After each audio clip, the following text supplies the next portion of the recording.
I had a 1967 Impala 4-door that I bought in February 2019.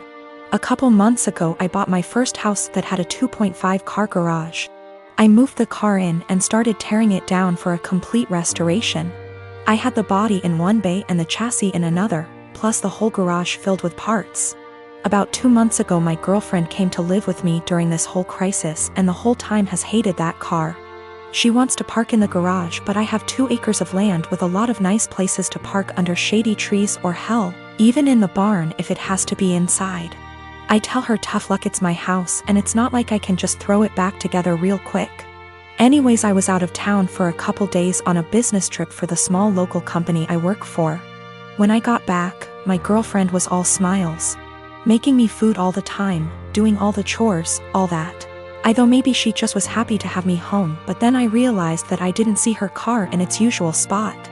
I asked her where she parked so I could make sure I mow that area and keep it clean, and she said not to worry because she parked in the garage. I asked how and she told me to go check it out. Turns out that while I was gone she hired some people to come over and move everything related to that car, including the drivetrain, body, and chassis and all parts, and take it to the local dump / scrapyard. I was absolutely dumbfounded. I had spent over $11,000 on that car, including new parts, services, and the car itself. I told her that I was going to be taking her to court for that, and she brushed me off like I was being dramatic. I told her that it's done between us and to pack her things and leave. I admit I was really angry, but I did end up getting a lawyer. And as I have all the receipts for all that money spent and I have her on my house's security cam footage letting the guys in and watching them take it all, I think I can win. Her family and friends are absolutely blowing me up, saying it's just a stupid old piece of junk, and that she cannot pay back all that money I spent, and that I should just let it go. But I have been putting all my time, effort, and money into that car for 1.5 years now, and god damn it if I am not going to get justice for what she did. I got a call from her mom about 20 minutes ago and she told me that I was ruining her daughter's life over a stupid car.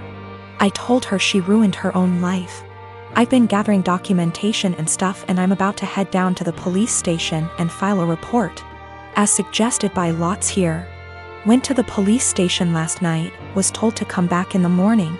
Just got back and filed an official report against her for grand larceny and grand theft auto. I showed them all the receipts I had for the car and the footage of her letting the guys come and take it, as well as the title for the vehicle in my name. They said they will be in contact with all 3 parties, me, XGF, and junkyard guys, soon, and they will hopefully be able to recover some or all of the car. Just have to wait now. The junkyard guys apparently were in the middle of hiding it when the police came to ask them questions.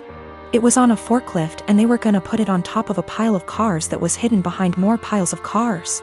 They said it was theirs and they had the title, but obviously didn't have the title for it, and since they matched the VIN on the chassis and body to the VIN on my title, it was obviously mine.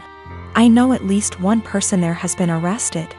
I think he was in the camera footage I talked about earlier, but if it was the boss or whomever, or even his specific charge.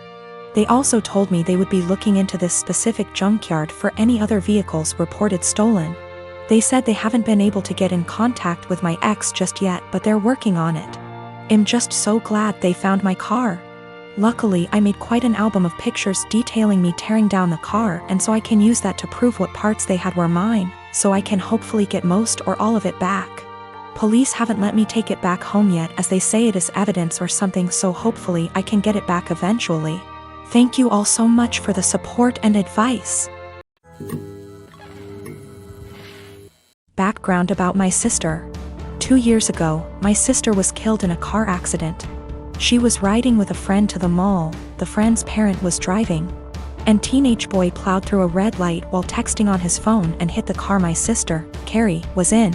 Carrie was killed instantly and her friend, June, was in a coma for 3 weeks before her parents took her off life support. When Carrie passed, I was devastated and angry and just not in a good place. Carrie and I had been extremely close. Despite a 7-year age gap between us, we enjoyed a lot of the same shows, we went to concerts together. We volunteered together, and I took it upon myself to guide Carrie like any big sister would do. Our parents were extremely busy with work most days, and Carrie and I would often cook together and do crafts when we weren't too busy with school work. Carrie wanted to be a NICU nurse when she grew up, and I helped her find a volunteer position at a local hospital to help get her gain some experience being around patients. In short, Carrie was my sister and best friend, and when she passed, I was a mess. The last craft Carrie and I made together was a set of candles. We bought the wax at a local craft store, and we both made each other a candle and decorated the jar it was in. That was the day before she was killed. At her funeral, Carrie was buried with the candle I made her. The candle Carrie made me sits on my desk next to my favorite picture of her and I together at the beach. Or it did, until last week. Background about my boyfriend. I met my boyfriend about a year and a half ago, about 6 months after Carrie passed. I wasn't looking for a relationship, I was still grieving my sister's death. But Eugene came along and it was love at first sight. He was extremely supportive, let me cry on him when I needed to, didn't push me into getting over grieving or anything. He was extremely gentleman about everything and very, very patient. After 6 months of seeing each other pretty regularly, we made it official. Eugene came into my life at a very low point, and he has always been very respectful of sentiments I keep from my sister. Never asking me to take them down, always giving me space when I needed to cry. Eugene, along with most, if not all, of my friends and family know about Carrie's candle. There was a point after she died where I would take the candle with me everywhere out of fear that someone might light it, or steal it. Or who knows what. The point is, that candle was and still is a very important part of my life and something that my sister made for me and me alone. When Eugene and I moved in together about 4 months ago, I packed away most of the reminders of my sister and put out the candle and picture on my desk. I felt that this was a huge step because when I'd lived just by myself I had pictures everywhere and a few knickknacks laying around from my sister. I wanted to make Eugene and I's home our home with just a small part of my sister there. Eugene understood and was very supportive. Last week, we had a massive winter storm that knocked out power. We didn't have power for 3+ days. The power was knocked out at Eugene and I's house while I was at work, which did not lose power.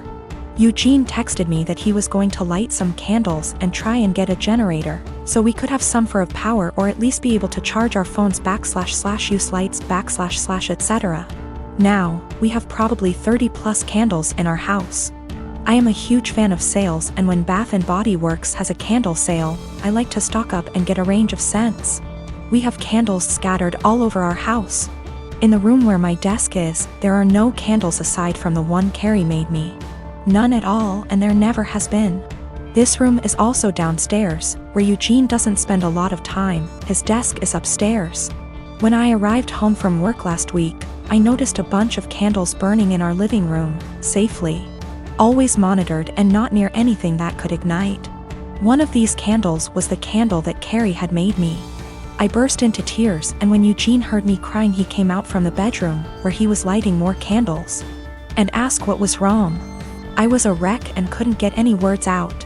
When he tried to calm me down, I shoved past him and locked myself in the room where my desk was and just cried.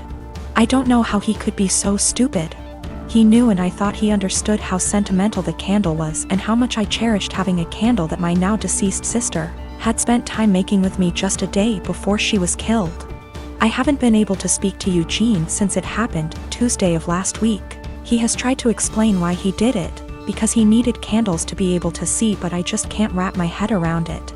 He hadn't gotten into the large candle stash I have upstairs right by the living room where Carrie's candle was, but went downstairs, out of the way to grab the most sentimental, cherished item I have. The candle was burning most of the day while I was at work and is now melted and pretty much gone. I do still have the jar it was in, but I can't look at it without bursting into tears.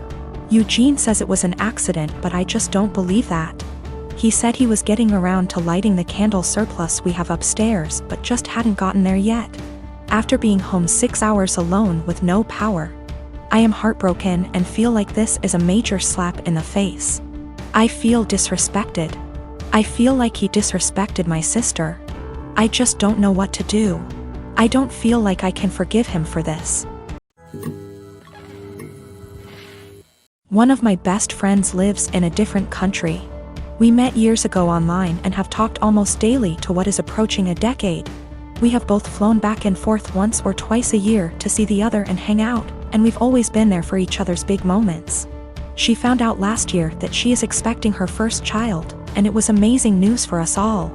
I was so happy for her to start the family I know she's always wanted with her husband. She came to visit a few months into her pregnancy and asked me to be the baby's godmother. I was over the moon. While we live an 8-hour plane ride from each other. I do have a job that gives me decent vacation allowance and deals with certain airlines that makes visiting manageable. I knew that I could be there for her, and told her that whenever she was ready for someone outside of the family to be there, I would make the trip. Last month, she had her baby shower. And I only found out when I saw on Instagram a mutual friend who lives in the same city as me, had surprised her at the shower.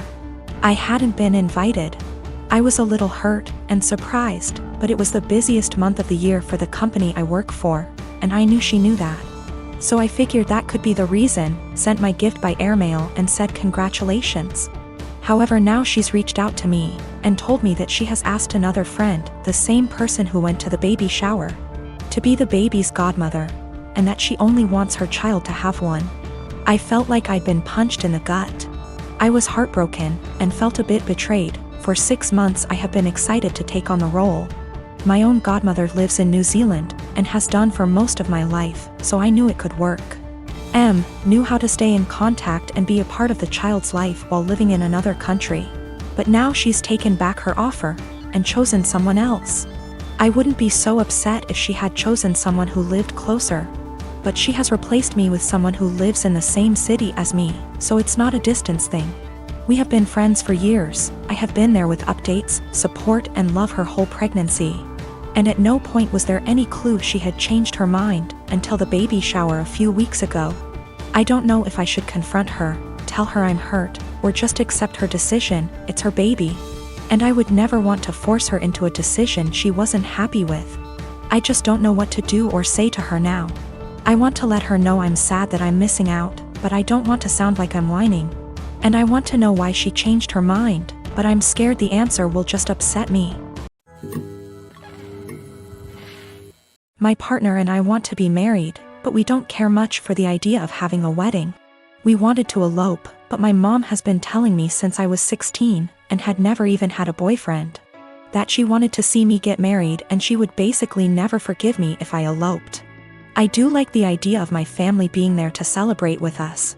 But I hate the idea of spending money we don't have on this huge party just so that our relationship can change in nothing but name and legal benefits. And for various reasons, it doesn't make sense for us to wait until we can afford a wedding to get married. We wanted to keep it small, preferably under $3,000, which is honestly more than I'd like to spend. But we have to be realistic. We had planned on having it in my in-laws' backyard, but even that was more money and effort than I was willing to put forth. I was stressed and feeling like I was out of options, so one day, I vented to my mom. She seemed really excited about the idea of helping me plan a wedding. It was kind of a red flag when she said, "My mom didn't help me plan my wedding. Let me live vicariously through you." But still, I agreed. She seemed really excited to help me find a venue. I was not excited, because I have not been excited about one single step in the wedding process, and I just want it to be over. About a week later, I found out that this really great park in our city, that my partner loves, does weddings for an extremely small fee. I emailed the event coordinator and found out that the date we want is available. I told my mom, and her reaction was, "So I guess you don't need my help finding a place, then?" And every time I talk about it, she says the same thing. She has always talked about how shitty it is to guilt trip someone, but I feel like that's exactly what she's trying to do. I honestly can't tell whether or not I've done something wrong. Like, I'm not sure if I implied that I would only get married in a place she helped me find. I don't feel like trying to take action on my own wedding is that great of an offense, but I can tell she's upset. I want to make her feel better, but at the same time, I don't want to change our plans again just so that she can feel involved.